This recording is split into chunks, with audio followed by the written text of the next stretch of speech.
Amigas, saudações imperiais, eu sou Janta Masato, estou gravando esse vídeo para o meu canal pessoal.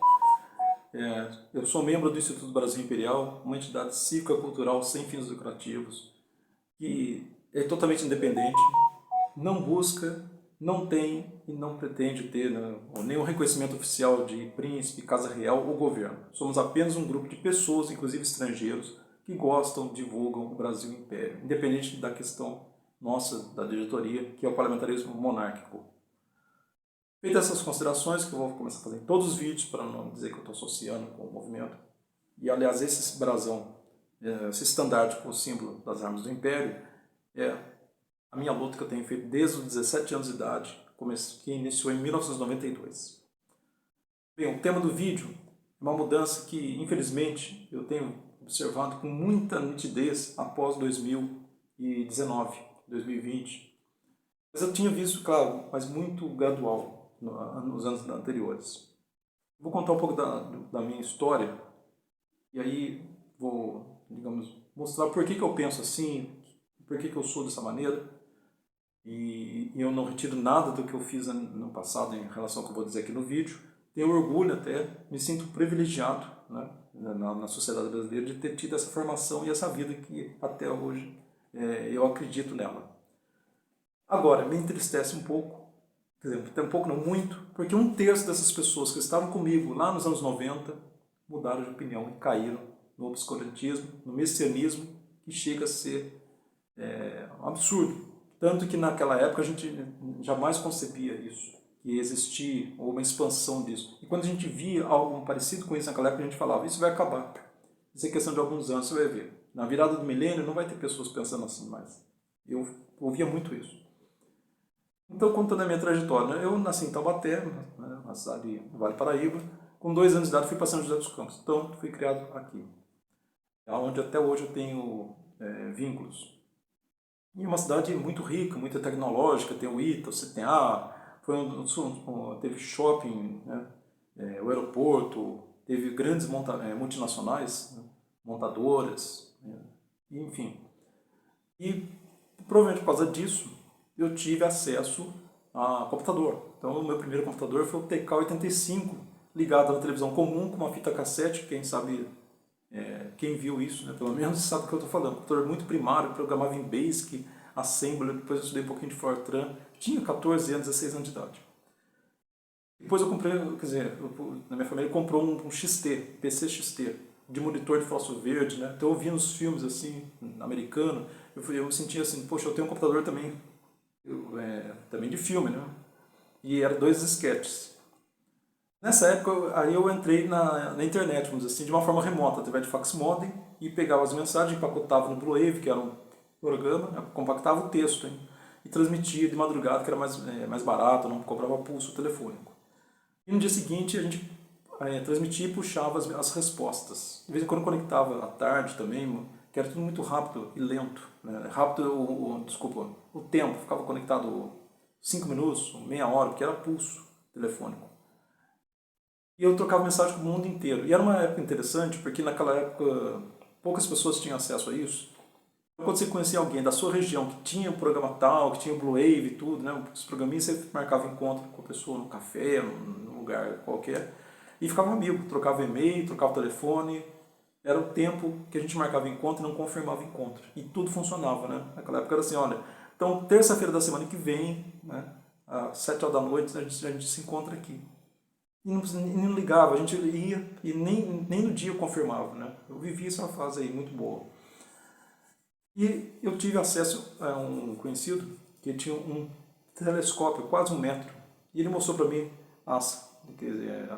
várias pessoas junto.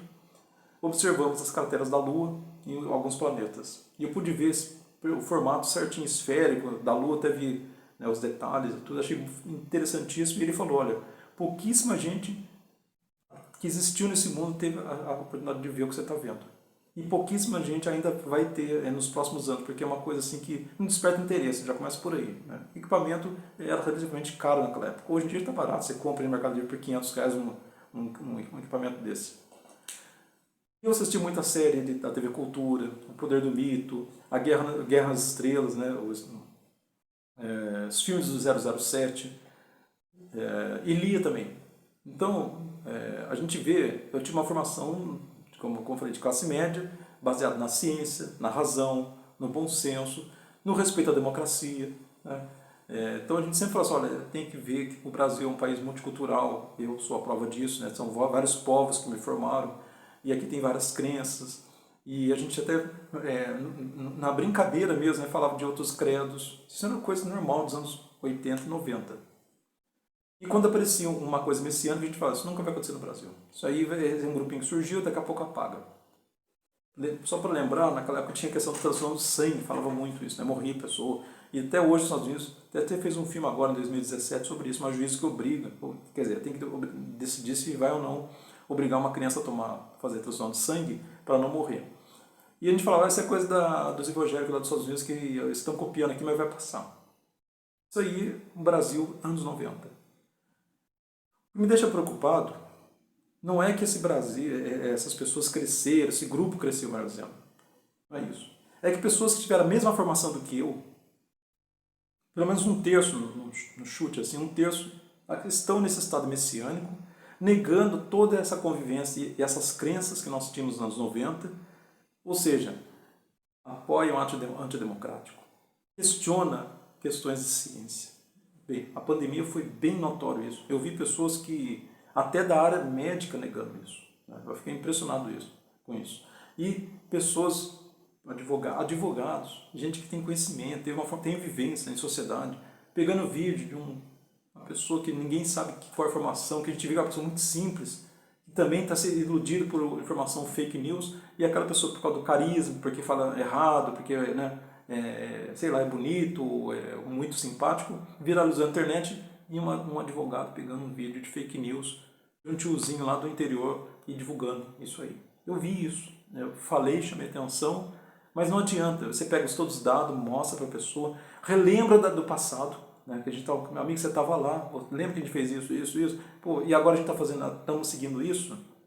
Não adianta. Messianismo, quando entra, muda, doutor, muda, cientista, e na política chega a ser vergonhoso. Chega vergonhoso.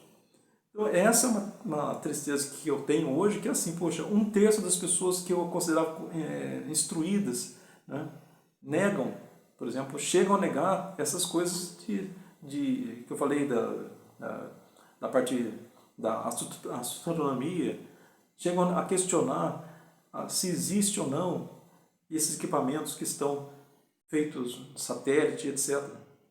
Mas a gente usou isso na época que esse povo está falando contra, esse povo estava vendo filme de baixo nível, de piada e moralidade, e a vida todinha deles ainda é essa. Aí saturou, ficou velho, sei lá o que, começou a se interessar por ciência e começa a questionar da visão deles. Nós usamos isso. Aí a pessoa fala, não, mas aí quando você chega, pelo menos a experiência minha que estou contando, esse colega falou, não, mas o pastor falou que isso aqui... Bom, então eu não vou discutir. Estou falando de uma coisa científica, estou falando de tecnologia, satélites e tal. Então isso é muito preocupante. Né? É preocupante porque realmente houve um crescimento do messianismo na classe mais baixa, mas assim, sem acesso à cultura, o que era previsível. Mas não era previsível pessoas, como eu falei, advogados, médicos, diretor de instituição de ensino, caindo nessas fake news.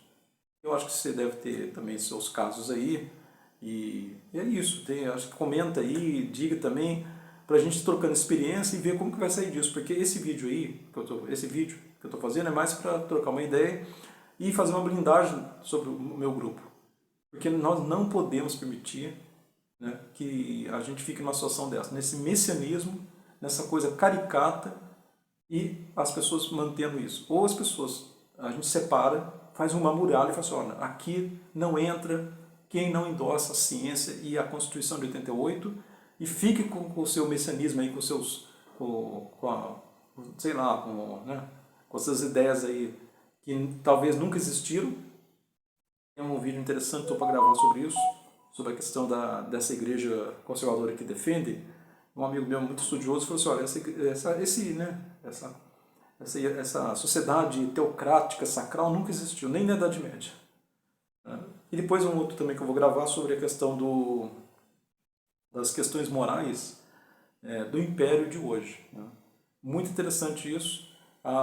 Tem um livro da professora Mari Del Priori que fala um pouco disso, que ele fala bastante sobre essas coisas que hoje em dia escandalizam e as coisas de hoje escandalizam naquela época.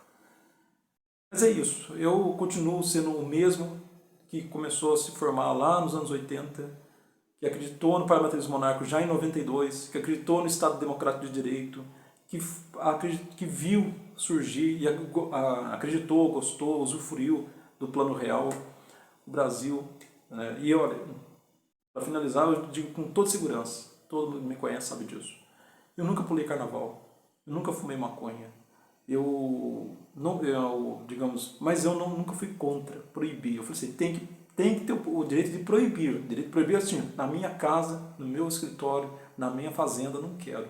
Proibido. Isso é um direito que eu acho que tem que ser, até hoje é uma pauta minha. Direitos individuais. E sobre domínio. Então nem tudo é tão público assim, vamos dizer assim. Tem coisa que é pública e tem que definir isso aí.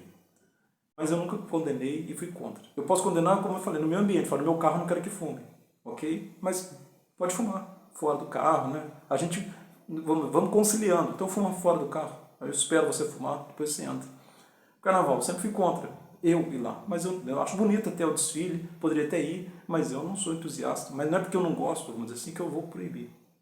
Então isso é importante distinguir muito isso.